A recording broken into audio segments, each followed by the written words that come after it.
Nessa série de vídeos, eu estou explicando de uma forma muito descomplicada alguns conceitos básicos sobre economia. Porque eu acho que quanto mais a gente se apropriar desses conceitos, quanto mais a gente se relacionar bem e entender como funciona as relações econômicas, as relações comerciais, as relações que nos permitem tanto expandir como retrair nos nossos sonhos, quando a gente não tem a capacidade financeira de realizar alguns determinados sonhos, quanto maior for a nossa familiaridade com isso, melhor será a nossa forma de lidar, e eu acredito que isso só vai trazer muito crescimento.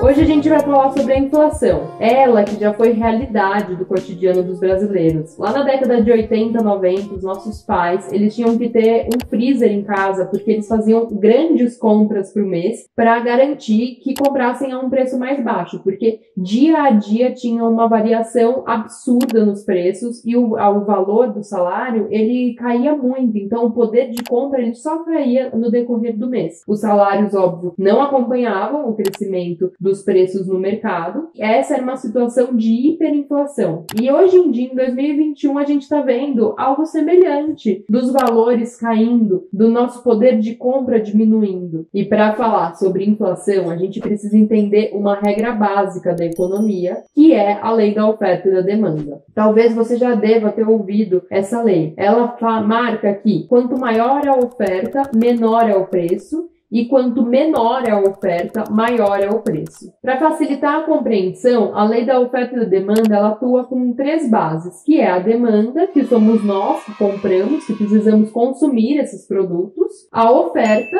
que é a oferta, pode ser tanto a oferta de moeda correndo na praça, numa sociedade, mas também pode ser a oferta de produtos dentro das prateleiras do mercado, e a matéria-prima, também é um fator relevante, porque é a matéria-prima que permite que a oferta exista. Ela é a base para a produção dessa oferta. Quando a gente chega numa situação na sociedade em que a demanda por uma oferta que tem a matéria-prima finita, que tem a matéria-prima limitada, significa que a inflação vai atuar de forma a aumentar o valor dessa oferta para limitar o acesso da demanda a essa matéria-prima que é limitada. A inflação, ela faz parte da natureza das relações comerciais. Um exemplo muito prático da lei da oferta e da demanda são aqueles tênis limitados de outfit que os jovens, a juventude aí, adora. Sabe aqueles tênis? Tem umas marcas que produzem que é uma edição limitada,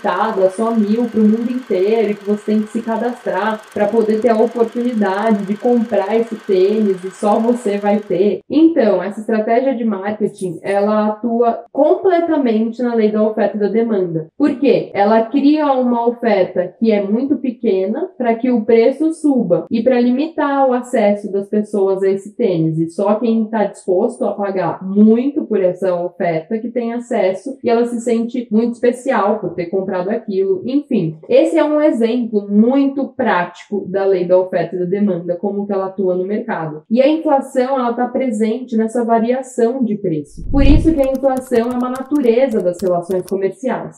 O governo, ele não tem autonomia sobre a inflação que acontece na sociedade, mas existem sim algumas estratégias que o governo pode atuar para equilibrar os níveis de inflação que está acontecendo nessas relações comerciais. Eu fui pesquisar algumas causas possíveis para uma situação de inflação desenfreada, em que o nosso dinheiro perde cada vez mais valor. E eu encontrei 4. A primeira é quando acontece o aumento repentino na busca por essa oferta. Por exemplo, as máscaras e as luvas e todos esses itens básicos de hospital. Nesse momento de pandemia, aconteceu uma busca muito exorbitante em relação aos anos anteriores. Isso fez com que esses preços desses itens básicos hospitalares, eles tivessem um aumento brusco. E a principal causa desse aumento é a inflação atuante atuando de forma a reduzir o acesso da demanda a essa matéria-prima, porque esse aumento repentino, a matéria-prima que é escassa, a inflação atua de forma a limitar a demanda, a limitar o acesso a essa matéria-prima que está acabando. Outra situação em que a inflação atua de forma a desvalorizar o dinheiro é quando tem um aumento no custo da produção dessa oferta. Então tem duas soluções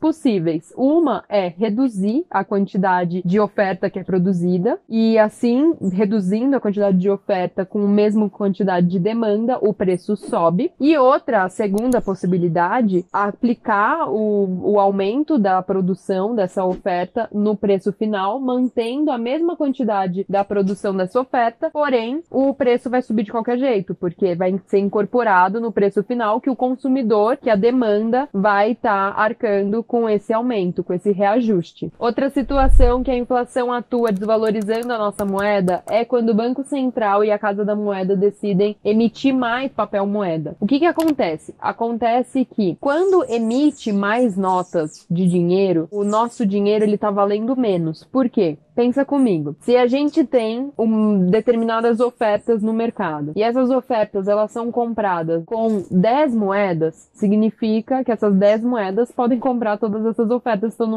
no mercado. Agora, se essas mesmas 10 ofertas precisam de 100 moedas impressas para suprir o custo para comprar e movimentar as relações comerciais desses mesmos 10 produtos que existem, significa que essa moeda está desvalorizada, porque precisa de mais moedas, de maior quantidade para comprar a mesma oferta que tem nessas relações comerciais. Então essa moeda ela está desvalorizada. Uma das causas possíveis para ter mais impressão de papel moeda é quando o governo ele está tendo um gasto maior do que o arrecadado com os contribuintes. O que é arrecadado com os contribuintes são os impostos. No Brasil tem um estudo com os impostos que são embutidos nos preços, o imposto que é tirado na folha de pagamento. A média que o brasileiro paga de imposto é 34%. O que significa 34%? Significa que 4 meses do seu ano você trabalhou para pagar o governo. Para o governo pagar as contas deles, para o governo pagar os funcionários públicos, para o governo pagar os benefícios que os funcionários públicos têm, para o governo pagar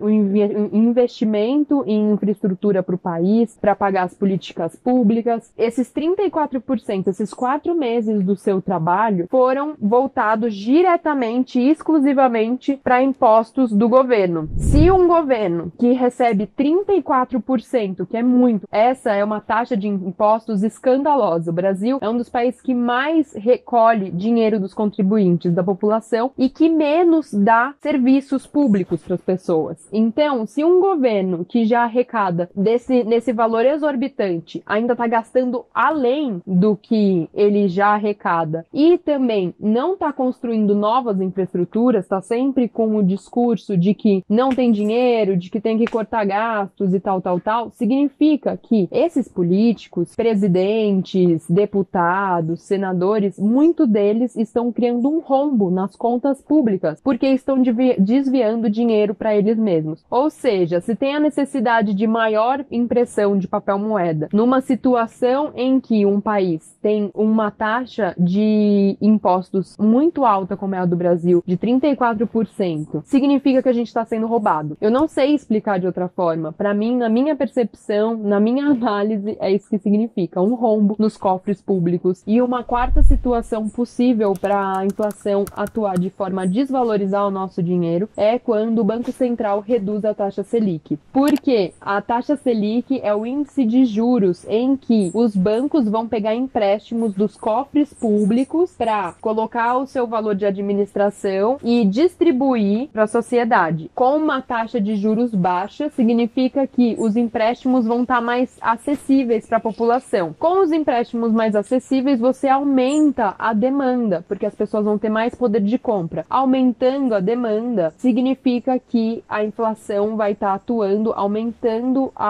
o preço da oferta, desvalorizando esse dinheiro. Beleza, Carol, mas e aí? Como que como que isso afeta no meu bolso? Bom, basicamente a inflação faz o seu dinheiro perder valor. Então você vai ter menos capacidade de compra. Você vai precisar de mais dinheiro para comprar as mesmas coisas. A gente tem a situação de hiperinflação e de deflação. A hiperinflação, como eu falei no começo, aconteceu no Brasil no final lá nas décadas de 90 e normalmente a hiperinflação ela está relacionada a um descontrole nas contas públicas. Para resumir, hiperinflação é quando o dinheiro perde o valor muito rápido do dia para a noite, às vezes de uma hora para outra. Agora, a deflação é uma situação em que acontece o oposto da inflação. Ao invés dos preços subirem, os preços diminuem. Essas situações de deflação acontecem quando os consumidores, a demanda, ela cai muito. As pessoas, elas estão numa situação de crise, estão numa situação de instabilidade e elas não compram. Elas deixam para comprar no momento certo, vão postergando a compra, a movimentação comercial e isso faz com que as empresas sintam-se forçadas a baixar os seus preços para que as pessoas comprem e movimente o comércio local e tudo mais. Então, a deflação é quando o valor abaixa e quando o nosso dinheiro vale mais, assim, a gente consegue comprar mais coisas. Só que, na verdade, a deflação também é uma situação muito ruim para uma sociedade, porque uma sociedade saudável, uma sociedade estável, ela tem esse movimento comercial das trocas, das experiências, do poder de compra. Não precisa ser um poder de compra elevado e fútil, mas é importante que aconteçam essas relações numa sociedade, porque ninguém é totalmente autônomo. Isso também traz muito crescimento, porque rodando a economia de um local, você consegue ter novas experiências, você consegue que pessoas estudem mais, alcancem níveis mais altos de graduação, de estudo. As pessoas, elas conseguem se movimentar dentro da estrutura social, né? Elas conseguem mudar de classe social porque está tendo um movimento da economia. Um estado de deflação em que os preços caem também é um estado danoso para a sociedade, para o crescimento da sociedade. A inflação é um aspecto natural da sociedade e das relações econômicas. Então, quando a inflação ela está controlada, isso mostra que aquela sociedade está saudável, ela está estável. E também estimula os investidores a investirem nesses títulos públicos, a confiarem nessa nação, a confiarem nessa sociedade, porque a inflação é uma taxa que mostra que essa sociedade está se movimentando, que ela está crescendo. Agora, quando a inflação ela fica descontrolada, que são essas situações de deflação, de hiperinflação, ou agora nesse momento que a gente está vendo uma inflação crescente, mas ainda não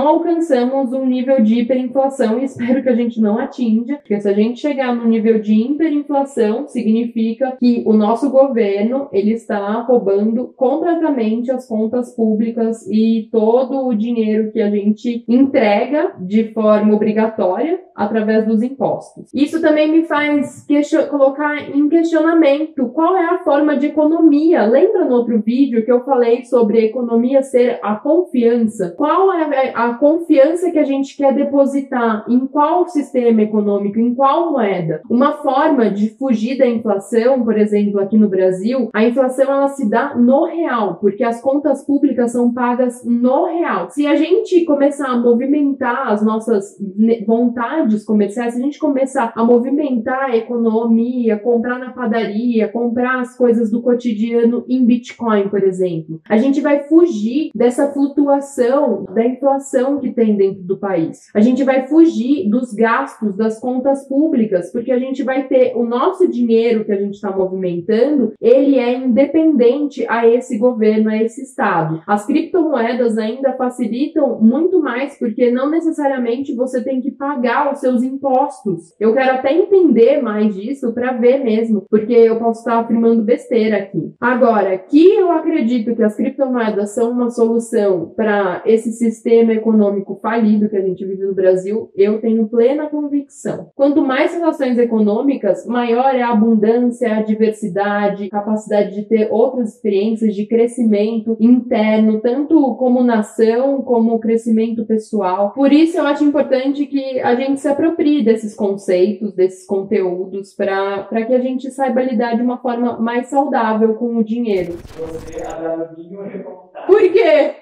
A geração Danoninho. Porque eu tô reclamando que o governo tá roubando na cara dura? Mas é mentira? Não. É.